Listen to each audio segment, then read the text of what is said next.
சென்னை, கோயம்புத்தூர், திருச்சி சரௌண்டிங்கில் இருக்கக்கூடிய top universities and top private காலேஜஸில் நீங்கள் படிக்கணும் அப்படின்னு ஆசைப்பட்றீங்கன்னா மேனேஜ்மெண்ட் கோட்டா அட்மிஷனுக்கு கீழே தெரியக்கூடிய இந்த நம்பருக்கு கால் அல்லது வாட்ஸ்அப் பண்ணுங்கள். அது மட்டும் இல்லாமல் நம்மளோட வாட்ஸ்அப் சேனலில் நீங்கள் இன்னும் ஜாயின் பண்ணல அப்படின்னா லிங்க் இந்த வீடியோக்குள்ள டிஸ்கிரிப்ஷனில் இருக்குது, மறக்காமல் ஜாயின் பண்ணிக்கோங்க. ஸோ இது முழுக்க ஃப்ரீ சர்வீஸ், மிஸ் பண்ணிடாதீங்க.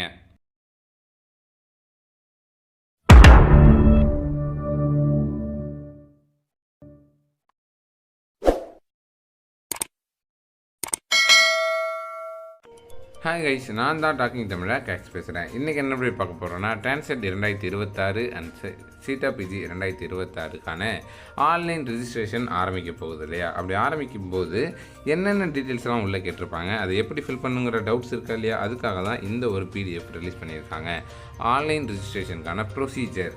ஸோ இந்த ப்ரொசீஜரில் என்னென்ன விஷயங்கள் இருக்குது, எந்தெந்த டேட்டாஸில் நீங்கள் ரெடியாக எடுத்து வச்சுருக்கணும், எப்படியெல்லாம் அந்த டேட்டாஸ் இருக்கணும், அந்த ஃபோட்டோ இமேஜ் எல்லாம் எப்படி இருக்கணும் அப்படிங்கிற மாதிரி நிறைய டீட்டெயில்ஸ் சொல்லியிருக்காங்க. அதை தான் நம்ம இப்போ பண்ண போகிறோம். ஸோ அதில் என்னென்ன விஷயங்கள்லாம் இருக்குது, தென் அதை எப்படி ஃபில் பண்ணணும், எதுக்காக இந்த டேட்டாஸ்லாம் கேட்டிருக்காங்க அப்படிங்கிற எல்லாத்தையும் இந்த வீடியோவில் நான் உங்களுக்கு கிளியராக சொல்ல போகிறேன். வாங்க இன்றைக்கி வீடியோக்குள்ளே போகலாம். TANCET and CEETA PG 2026. So இதில் நீங்கள் ஆன்லைன் ரிஜிஸ்ட்ரேஷன் பண்ணுறதுக்கு முன்னாடி இந்த ஒரு ஃபார்மை ஃபில் பண்ணி ரெடியாக வச்சுக்கோங்க அப்படின்னு சொல்லியிருக்காங்க. ஸோ இது நாங்கள் பிரிண்ட் அவுட் போட்டு தான் பண்ணணும்லாம் கிடையாது, இதை பார்த்து நீங்கள் நோட்டில் கூட எழுதி வச்சுக்கலாம். ஏன் அப்படின்னா, நீங்களே ரிஜிஸ்டர் பண்ணாலும் சரி, இல்லை வேறு ஒருத்தவங்கள்ட்ட சொல்லி ரிஜிஸ்டர் பண்ணாலும், இல்லை ப்ரௌசிங் சென்டரில் போய் ரிஜிஸ்டர் பண்ணாலும், இந்த டீட்டெயில்ஸ் எல்லாம் ரெடியாக ஆல்ரெடி இருந்ததுன்னா மிஸ்டேக்ஸ் இல்லாமல் உங்களால் பண்ண முடியும். இந்த மிஸ்டேக்ஸ்லாம் வந்தால் அதை மாற்றுறதுக்கு தனி ப்ரொசீஜர், அதெல்லாம் டைம் இருக்குமா, இந்த வருஷம் தருவாங்களான்னு தெரியாது. அப்படிங்கிறதால நீங்கள் இது எல்லாத்தையுமே முன்னாடியே நீங்கள் எடுத்து வச்சுட்டா உங்களுக்கு யூஸ்ஃபுல்லாக இருக்குங்கிறது தான் சொல்லியிருக்காங்க. Keep this form filled in by hand for error free data entry during online registration. அதுதான் மிஸ்டேக்ஸ் இல்லாமல் வரதுக்காக தான் இந்த ஒரு ஃபார்ம். ஸோ அதில் ஃபஸ்ட்டு என்னென்ன இருக்கும் அப்படின்னா, ரிஜிஸ்ட்ரேஷன் ஃபஸ்ட்டு பண்ணுவாங்க. அந்த ரிஜிஸ்ட்ரேஷன் ப்ராசஸில் உங்களோட கேண்டிடேட் நேம் கேட்டிருப்பாங்க. ஸோ கேண்டிடேட் நேமு உங்களோட 10th மார்க் ஷீட்டில் எப்படி இருக்கோ அதே மாதிரி இருக்கணும். இனிஷியல் முன்னாடி இருந்தால் முன்னாடி இருக்கணும், பின்னாடி இருந்தால் பின்னாடி இருக்கணும், டாட் வச்சுருந்தா டாட்டு, ஸ்பேஸ் வச்சுருந்தா ஸ்பேஸு, அந்த மாதிரி எஸ்எஸ்எல்சி மார்க் ஷீட்டில் எப்படி இருக்கோ அதே மாதிரி இருக்கணும். 10th மார்க் ஷீட்டில் இருக்கிற மாதிரி தான் பேர் இருக்கணும். Email ID and password. So இந்த இமெயில் ஐடி அண்ட் பாஸ்வேர்டு உங்களுக்கு பாஸ்வேர்டு நம்மளாக தான் க்ரியேட் பண்ணுவோம். இமெயில் ஐடி உங்களோட ஆக்டிவ் இமெயில் ஐடி எதுவோ அதை கொடுக்கலாம். டேட் ஆஃப் பர்த் உங்களோட டேட் ஆஃப் பர்த் கொடுங்க. உங்களோட மொபைல் நம்பர் ஆக்டிவில் இருக்கக்கூடியது ஒன்று கொடுங்க. தென் சாய்ஸ் ஆஃப் எக்ஸாமினேஷன் இங்கேயே கேட்பாங்க. நீங்கள் இங்கே இருக்கக்கூடியதில் எத்தனை எக்ஸாம் எழுத போகிறீங்களோ அதை செலக்ட் பண்ணலாம். எம்பிஏ மட்டும்னா எம்பிஏ, எம்சிஏ மட்டும்னா எம்சிஏ, எம்இ எம்டெக் எம்ஆர்க் எம்ப்ளான்னா எம்இ எம்டெக் எம்ஆர்க் எம்ப்ளான்னு செலக்ட் பண்ணலாம். இல்லை நான் 2 எக்ஸாம் எழுத போகிறேன், எம்பிஏ எம்சிஏ 2 எழுதுறேன்னா அது 2 ஆப்ஷனும் இருக்கும்.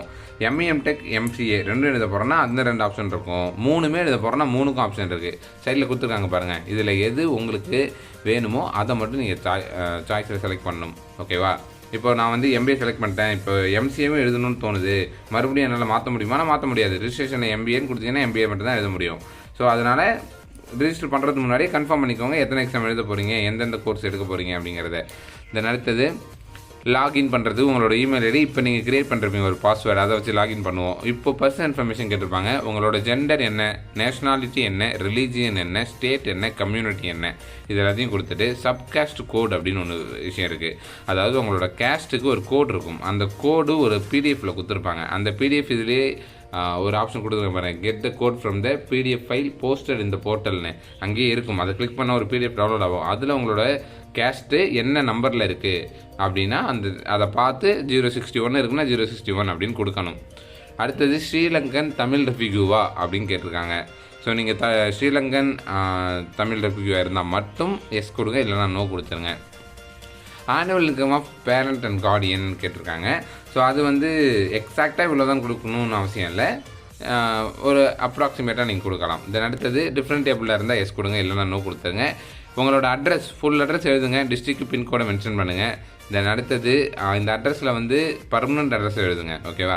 தென் எஜுகேஷ்னல் டீட்டெயில்ஸ், உங்களோட 10th டீட்டெயில்ஸ், 12th டீட்டெயில்ஸ், அப்புறம் யூஜி டீட்டெயில்ஸ் கேட்டிருப்பாங்க. ஸோ 10th பொறுத்த வரைக்கும் 10th ரிஜிஸ்ட்ரேஷன் நம்பரு, ஓகேவா? எஸ்எஸ்எல்சி ரிஜிஸ்ட்ரேஷன் நம்பரு, எஸ்எஸ்எல்சி எந்த வருஷம் பாஸ் பண்ணீங்க, அதில் மொத்த மார்க் எவ்வளோ, அதான் டோட்டல் மார்க் எவ்வளோ, அதில் நீங்கள் எடுத்த மார்க் எவ்வளோ, 500 அவுட் ஆஃப் நீங்கள் எவ்வளோ எடுத்தீங்க.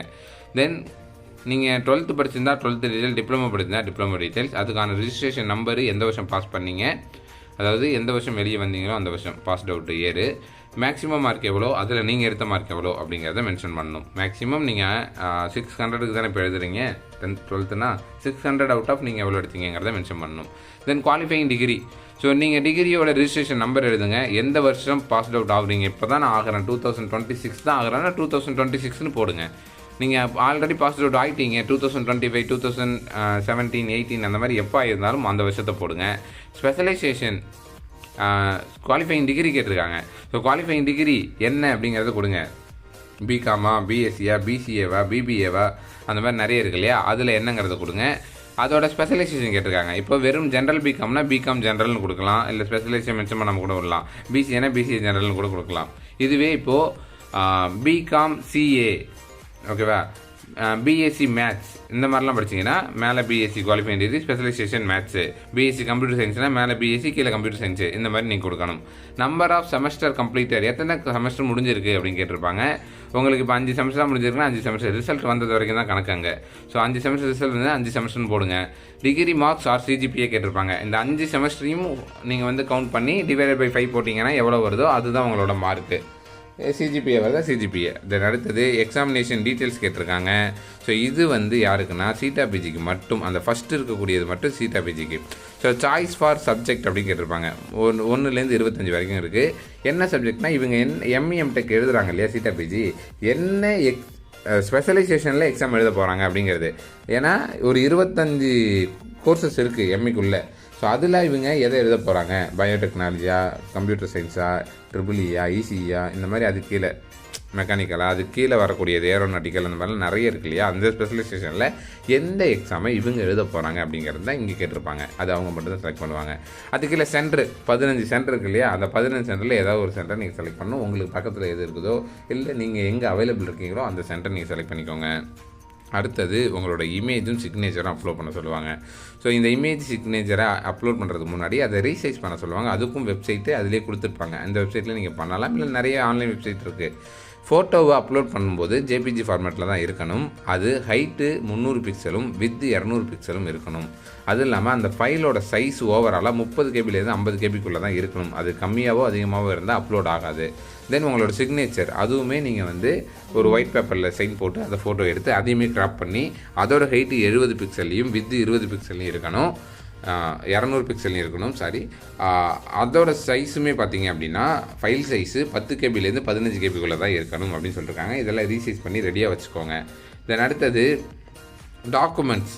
ஸோ டாக்குமெண்ட்ஸை பொறுத்த வரைக்கும் எம்சிஏ எம்பிஏக்கு உங்களோட கம்யூனிட்டி சர்டிஃபிகேட்டை மட்டும் பிடிஎஃப் ஃபார்மேட்டில் நீங்கள் அப்லோட் பண்ணணும். ஏன் அப்படின்னு கேட்டிங்கன்னா எஸ்சி எஸ்சிஏ எஸ்டி கம்யூனிட்டிக்கு அந்த ரிசர்வேஷன் பாலிசி இருக்குது இல்லையா, ஃபீஸ் கன்செஷன், அதனால் கம்யூனிட்டி சர்டிஃபிகேட் கேட்பாங்க. ஸோ அந்த கம்யூனிட்டி சர்டிஃபிகேட் அப்லோட் பண்ணுங்கள். தென் அடுத்தது எம்இ எம்டெக் எம்ஆர் கெம்ப்ளானுக்கு கீழே இருக்கக்கூடிய எல்லா டாக்குமெண்ட்டுமே அப்லோட் பண்ணணும். ஏன் அப்படின்னு கேட்டிங்கன்னா அவங்க கவுன்சிலிங்கும் சேர்த்து இப்போ அப்லோட் பண்ணுற காரணத்தால் இது எல்லாமே கேட்டிருப்பாங்க. ஸோ கவுன்சிலிங் சேர்த்து அப்லோட் பண்ணுறதால அவங்க community certificate, 10th mark sheet, 12th mark sheet, diploma mark sheet, அப்புறம் குவாலிஃபைங் டிகிரி இப்போ என்ன முடிக்கிறாங்களோ அந்த டிகிரி சர்டிஃபிகேட் இருந்தால் யூஜியோடது இருந்தால் கொடுக்கலாம், இல்லைனா விட்டுடலாம். அது ஆல்ரெடி முடித்தவங்களுக்கு தான் அந்த ப்ரொஃபஷனல் சர்டிஃபிகேட்டும் குவாலிஃபைங் டிகிரியும். இப்போ படிச்சுட்டு இருக்கவங்களுக்கு அது தேவையில்லை. அதே போல் மார்க் ஷீட்டு எவ்வளோ இருக்குதோ அவ்வளோ மட்டும் கொடுத்தா போதும், ஓகேவா. Copy of both side should be அப்லோடுன்னு சொல்லியிருக்காங்க. 2 பக்கத்தையும் ஸ்கேன் பண்ணி அப்லோட் பண்ணணும். மார்க் ஷீட் ப்ரீவியஸ் செமஸ்டர் வரையும் தான் இருக்குது அப்படின்னா அது வரையும் இருக்கிற வரைக்கும் அப்லோட் பண்ணால் போதும். டிசி. ஸோ டிசி இப்போ இருக்காது, ஆல்ரெடி முடித்தவங்களுக்கு இருக்கும், இப்போ முடிக்க போகிறவங்களுக்கு இருக்காது. டிஃப்ரெண்டேபிளாக இருந்தால் அதுக்கான சர்டிஃபிகேட்டு, நேட்டிவிட்டி சர்டிஃபிகேட் இஃப் அப்ளிகபிள்னால் கொடுக்கலாம். எக்ஸ்பீரியன்ஸ் சர்டிஃபிகேட் ஏதாவது இருந்ததுன்னா ஒன்லி ஃபார் ஏஎம்ஐஇ கேண்டிடேட்ஸ்னு சொல்லியிருக்காங்க, இருந்தால் கொடுக்கலாம். அடுத்தது ஐடென்டிஃபிகேஷன் சர்டிஃபிகேட் கேட்டிருக்காங்க. இது ஸ்ரீலங்கன் தமிழ் ரஃபீக்குக்கு மட்டும்தான் அப்படின்னு சொல்லியிருக்காங்க, ஓகேவா. இது எல்லாத்தையுமே ஒரே சிங்கிள் பிடிஎஃபாக வச்சு 5 MBக்குள்ளே எம்இஎம்டெக் அப்லோட் பண்ணணும், ஓகேவா. இதுதான் உங்களோட கவுன்சிலிங்கான சர்டிஃபிகேட்ஸை அவங்க எடுத்துக்குவாங்க. தென் கன்ஃபர்மேஷன் அண்ட் சப்மிஷன் சொல்லி ஒரு ஆப்ஷன். இங்கே என்ன அப்படின்னா ப்ரிவ்யூ, நீங்கள் எல்லாத்தையும் பார்ப்பீங்க, எல்லாத்தையும் பார்த்துட்டு எல்லாம் கரெக்டாக இருக்குது அப்படின்னா இப்போ வெரிஃபை பண்ணிவிட்டு சப்மிட்ங்கிறத கிளிக் பண்ணால் உங்களுக்கு பேமெண்ட் ஸ்க்ரீனுக்குள்ளே போகும். பேமெண்ட் ஸ்க்ரீனுக்குள்ளே நீங்கள் Google Pay, QR, UPI ID, debit card, credit card எதை வச்சு வேணாலும் பேமெண்ட் பண்ணலாம், ஓகேவா. ஸோ பேமெண்ட் பண்ணிவிட்டு அந்த பேமெண்ட் ஃபெயில்டு ஆயிடுச்சுன்னா 2லேருந்து 3 நாள் வரைக்கும் வெயிட் பண்ணணும், ஓகேவா. அந்த பேமெண்ட்டு உங்களுக்கு வந்து ரிட்டர்ன் வருதா இல்லை பேமெண்ட்டு மறுபடியும் பே பண்ண சொல்லுதா அப்படிங்கிறதெல்லாம் பார்க்கணும். ரிட்டர்ன் இருந்துச்சுன்னா மறுபடியும் பே பண்ணணும். ஒருவேளை ஃபெயில்ட் ஆகலை, சக்ஸஸ் ஆகிடுச்சுன்னா பிரச்சனை இல்லை. 2லேருந்து 3 நாளுக்குள்ளே உங்களோட அப்ரூவல் ஸ்டேட்டஸு ஓப்பன் ஆகும். அதுக்கப்புறம் நம்ம செக் பண்ணலாம் இந்த அப்ளிகேஷன் வந்து ரிவ்யூ பண்ணி அது வந்து அப்ரூவ்ட் ஆகிடுச்சா இல்லை அப்ரூவ் ஆகாமல் இன்னும் பெண்டிங் ஃபார் அப்ரூவலில் இருக்குதா அப்படிங்கிறதால நம்ம பார்க்கணும். இது அப்ரூவ் பண்ணால் தான் உங்களுக்கு வந்து வரும். இதில் ஃபோட்டோ சிக்னேச்சர்லாம் தப்பாக இருக்குது, கிளியராக இல்லை அப்படின்னா அவங்க செக் பண்ணுவாங்க, மறுபடியும் நம்மளை அப்லோட் பண்ண சொல்லுவாங்க, மறுபடியும் அப்லோட் பண்ணணும். அதுவும் பெரிய ப்ராசஸ். இந்த தப்பெல்லாம் பண்ணக்கூடாதுன்னு தான் அவங்க இதெல்லாம் ரெடி பண்ணி வச்சுக்கோங்கன்னு சொல்கிறாங்க. தென் அடுத்தது இந்த ஃபீஸ் பேமெண்ட்டு, இந்த டீட்டெயில்ஸ் நமக்கு ஆல்ரெடி தெரியும் இல்லையா. Then once the application is submitted there is no scope for change of any data. Submit பண்ணுறதுக்கு முன்னாடி சேஞ்ச் பண்ணலாம், சப்மிட் பண்ணிட்டா நீங்கள் எதுவுமே பண்ண முடியாது. Your details are verified only after the payment of examination fees. So நீங்கள் எல்லாத்தையுமே வெரிஃபை பண்ணதுக்கப்புறம் தான் நீங்கள் வந்து பேமெண்ட் பண்ணுவீங்க. Keep the printout of your application for any reference in future. இந்த அப்ளிகேஷன் முடிஞ்சதுக்கப்புறம் அதை பிரிண்ட் அவுட் போட்டு வச்சுக்கலாம், உங்களுக்கு ஃபியூச்சரில் யூஸ் ஆகும்னு சொல்கிறாங்க. அது போக இந்த ஃபோட்டோவை எப்படி அப்லோட் பண்ணணுங்கிறதுக்கான டிப்ஸ் கொடுத்துருக்காங்க பாருங்கள். இந்த ஃபோட்டோ பேக்ரவுண்டில் ஒயிட்டாவோ இல்லை ப்ளூவாவோ இருக்கலாம். எப்படி இருக்கணும் அப்படிங்கிறதுக்கு இந்த மாதிரி எப்படி இருந்தாலும் அக்செப்ட் பண்ணிடுவாங்க. எப்படி இருக்கக்கூடாது அப்படின்னா அன்அப்ரூவ்டு ஃபோட்டோஸ் இப்படி இருக்கக்கூடாது. இந்த செல்ஃபி ஃபோட்டோ, உங்களோட ஃபோட்டோ எடுத்து அதை கிராப் பண்ணாமல் வைக்கிறது, மூஞ்சி பிளர்ராக இருக்கிறது, சும்மா மூஞ்சி மட்டும் நல்ல க்ளோஸ்அப்பில் தெரியுது, இந்த மாதிரிலாம் வைக்கக்கூடாது. மேலே எப்படி காமிச்சிருக்காங்க இந்த மாதிரி இருக்கணும். இந்த மாதிரி அன்அப்ரூவ்டாக இருக்கக்கூடாது. சைனுமே பாருங்கள் இந்த மாதிரி இருந்தால் ஓகே தான். ஆனால் அன்அப்ரூவ்டு சைன் இங்கே போட்டிருக்காங்க பாருங்கள். இந்த மாதிரி ஒன்றுமே தெரியாமல் ரொம்ப கீழே வச்சு கிராப் பண்ணி அந்த மாதிரிலாம் எடுத்து உடஞ்சி போய், அதாவது அதை ஜூம் பண்ணால் உடையக்கூடாது, உடஞ்ச மாதிரி இருந்ததுன்னா இதெல்லாம் அக்செப்ட் பண்ண மாட்டாங்க. ஓகேவா? அதுக்கு தான் மேலே இந்த மாதிரி இருக்கலாம் அப்படின்னு சொல்லியிருக்காங்க. ஸோ இது தாங்க ப்ரொசீஜரு. இதெல்லாம் ரெடி பண்ணி வச்சுக்கிட்டிங்கன்னா நீங்கள் 10 நிமிஷத்தில் இந்த அப்ளிகேஷனை கம்ப்ளீட் பண்ணிடலாம். பெரிய விஷயம்லாம் கிடையாது. சரிங்களா? ஸோ ஒரு வேளை இல்லை எனக்கு இதெல்லாம் பண்ண கஷ்டமாக இருக்குது அப்படின்னா சொல்லுங்கள், நானே பண்ணி கொடுத்துட்றேன். ஓகேவா? நீங்கள் ப்ரௌசிங் சென்டரில் போய் பண்ணாதீங்கன்னு தான் நான் எல்லாரையுமே சொல்லுவேன். ஏன் அப்படின்னு கேட்டிங்கன்னா ப்ரௌசிங் சென்டரில் ஏனோ தானோன்னு கடமைக்கு தான் பண்ணுவாங்க. அதில் மிஸ்டேக்ஸ்லாம் ஆச்சுன்னா மாற்ற முடியாது உங்களால். ஓகேவா? மிஸ்டேக்ஸ் ஆகாமல் பண்ணணும்னு நினச்சிங்கன்னா முடிஞ்சாலும் நீங்களே பண்ணுங்கள். இல்லைனா ப்ரௌசிங் சென்டரில் போய் நீங்கள் பண்ணுங்கள், அவங்கள பண்ண சொல்லாதீங்க. ஓகேவா? அது ஒன்றும் அவ்வளோ பெரிய விஷயம் கிடையாது. இல்லை நான் பண்ணி கொடுக்கணுன்னா என்கிட்ட சொல்லுங்கள், நான் பண்ணி கொடுத்துட்றேன். நமக்கு இன்னும் 25 டேஸ் டைம் இருக்குது இல்லையா, நான் பண்ணி கொடுத்துருவேன். பட் ப்ரௌசிங் சென்டரில் என்ன காசு கொடுக்குறீங்களோ அதை எனக்கு கொடுத்துருங்க, அவ்வளோதான். சரிங்களா? ஸோ அவ்வளோதாங்க ப்ரொசீஜரு. இதெல்லாம் ரெடி பண்ணி வச்சுக்கோங்க முன்கூட்டியே. உங்களுக்கு அப்ளிகேஷன் மண்டே ஸ்டார்ட் ஆயிரும், நம்ம ரெஜிஸ்டர் பண்ண ஆரம்பிச்சிடலாம். அடுத்தடுத்து வரக்கூடிய அப்டேட்ஸுக்கு நம்மளோட வாட்ஸ்அப் சேனலில் நீங்கள் ஜாயின் பண்ணல அப்படின்னா மறக்காமல் ஜாயின் பண்ணிக்கோங்க. லிங்க்கு இந்த வீடியோக்குள்ளே டிஸ்கிரிப்ஷனில் இருக்குது. உங்களுக்கு தேவையான எல்லா அப்டேட்ஸும் வாட்ஸ்அப் சேனலில் நான் உங்களுக்கு வாய்ஸ் மெசேஜாகவும் கொடுப்பேன். இது வரைக்கும் நம்மளோட சேனலை சப்ஸ்கிரைப் பண்ணல அப்படின்னா மறக்காமல் சப்ஸ்கிரைப் பண்ணிக்கோங்க. அப்போ தான் தரக்கூடிய எல்லா அப்டேட்ஸும் உங்களுக்கு அடுத்தடுத்து நோட்டிஃபிகேஷன்ஸாக வந்துக்கிட்டே இருக்கும்.